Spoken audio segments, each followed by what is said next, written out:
If you compare our data from Europe to India, the life expectancy is coming down in Asia just because the pollution levels are high in Asia. PM 2.5 more than 50 is really dangerous. There is a constant coughing or constant snoring at bedtime. Pollution can affect any organ like cognitive function, जिससे कि हम बच्चों की मानसिक क्षमता है, immunity, their lung capacity, skin issues, respiratory issues. So remain indoors when there is a high pollution levels, especially early in the morning or late in the nights. Try to be drinking lot of water and use an air purifier if you are remaining inside. इस time पे pollution खतरनाक level पे पहुंच चुका है।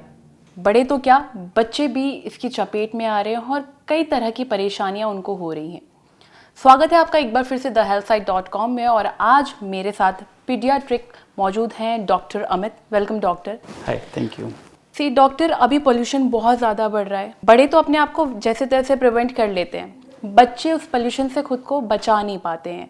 तो बच्चों पर पोल्यूशन का क्या इफ़ेक्ट पड़ रहा है? क्या बड़ों के कंपैरिजन में उनकी जैसे इम्यूनिटी कमज़ोर होती है उस टाइम पे, तो वो कैसे अपने आप को प्रिवेंट कर सकते हैं? देखिए, पोल्यूशन जो है it's not the only the air pollution हम बात करें, हम इन जनरल पोल्यूशन की बात करेंगे, whether it's a food pollution and everything.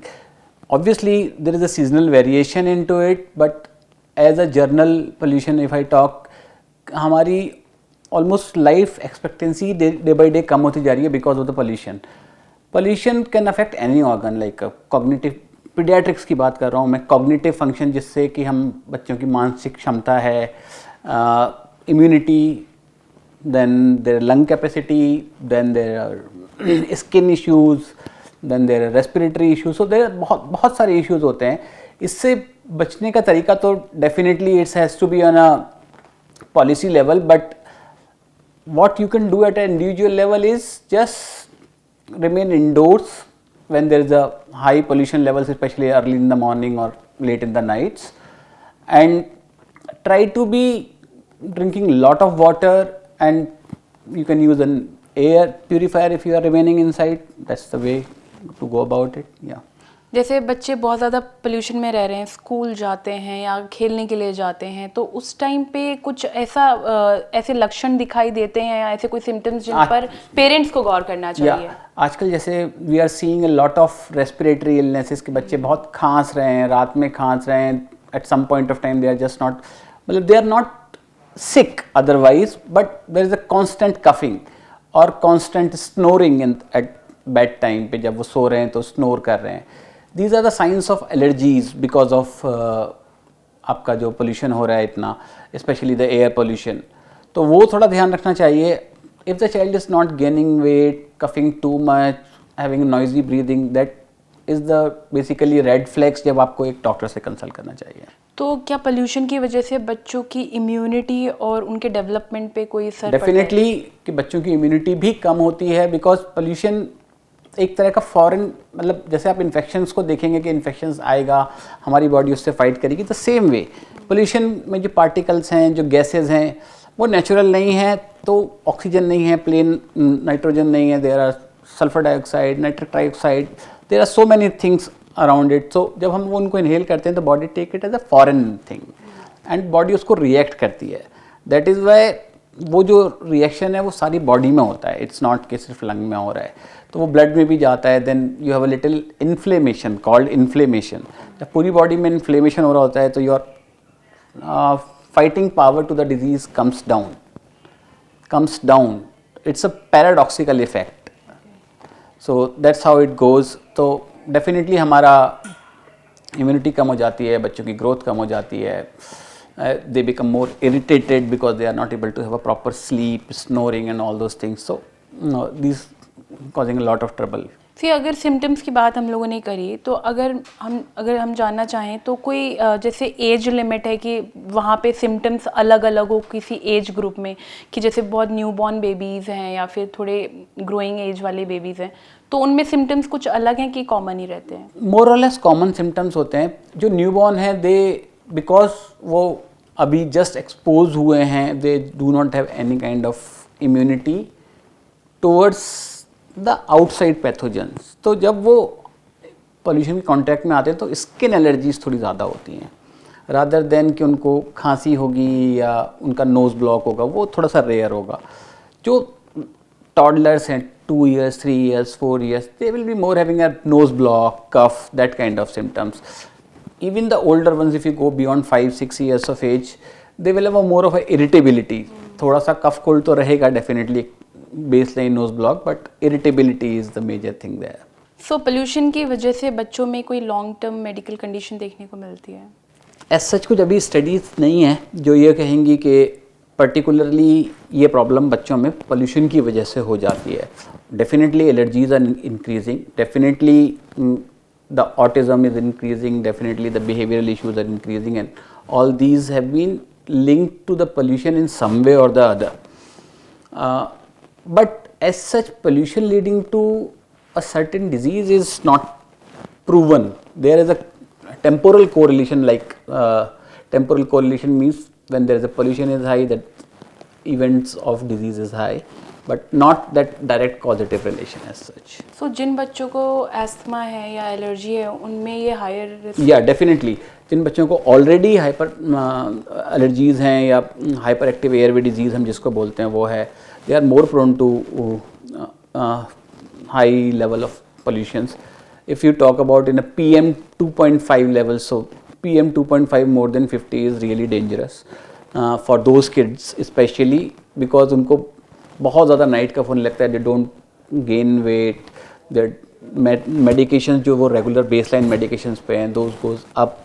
So we do see these problems day by day increasing. So it's gonna be a tough task to deal with these pollution issues. Yeah. सो ऐसे में parents को क्या safety tips follow करने So चाहिए? basically safety tips यही हैं कि early morning, late evenings, no outside walks.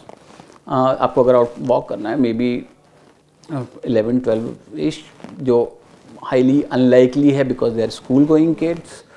So best part is to wear the mask when you are going out, at least N95, not the common cloth mask, that does not work. If you are wearing a mask, proper N95 sealed mask needs to be worn, that's it. Otherwise so there is no way, the pollution is everywhere. Inside आप थोड़ा सा purifier use कर सकते हैं, nothing much else can be done. अब जैसे बच्चों को स्कूल तो जाना ही जाना Exactly, है ना, that's what I'm saying. और खेलने भी जाना ही जाना है. तो जब बच्चे स्कूल से आते हैं या खेलने के बाद घर आते हैं तो उस टाइम पे कुछ सेफ्टी मेजर्स या फिर उस टाइम पे कुछ ऐसा करना चाहिए ताकि लगे जैसे मास्क पहन के तो वो जा ही रहे हैं घर आने के बाद? So I'll say कि remain in closed spaces as much as you can, because वहाँ पे आपका at least dust pollution कम होता है. बाकी तो air would be same, so remain inside, but that's gonna be another challenge because अगर बच्चा खेलेगा नहीं तो बढ़ेगा कैसे? So these are the challenges we're gonna face in future. So pollution से बचने के लिए बच्चों के लिए कोई diet? Diet as such have no role. You need to eat right, balanced diet, good protein, good carbohydrates, good fats, no junks, drink plenty of water, because most of the pollution जो भी आपका वो metabolize तो kidney से ही होगा and निकलेगा वहीं से. So if you are keep drinking good amount of water, because जैसे जैसे सर्दियाँ आती हैं आपका water intake कम हो जाता है, that should not be there. बाकी and play well, but खेले कहाँ? Government has to think on it. हाँ, तो मेरे ख्याल से ये भी बहुत बड़ा पॉइंट है कि बच्चे खेलने बाहर जाएंगे और That's घर it. पे तो मेरे घर ख्याल पे से खेलेंगे नहीं. True that. Then there will be more TV time. Then there will be more developmental delays. So these are the challenges the parents are facing these days. It's not the doctors are facing, the parents are facing the same, because बाहर pollution है, घर में रहेंगे तो कैसे बढ़ेंगे and all those kind of stuff. It's gonna be tough task. Yeah. तो अगर ये जानना चाहें कि पोल्यूशन के कारण बच्चों के किस ऑर्गन में सबसे ज़्यादा जो है Obviously lung, there is no second thought to it. Lung, when I say lung, it means the total respiratory tract, starting from the nose to the distant part of the lungs. So these are the first one to get affected because you inhale them. And if you ask me what all organ can be affected, every. Immunity, neurological, blood, they have more anemias. Then obviously, as I talked, lung, kidneys, muscles, everything. digestive systems, all these will have a long-term impact of high pollution level.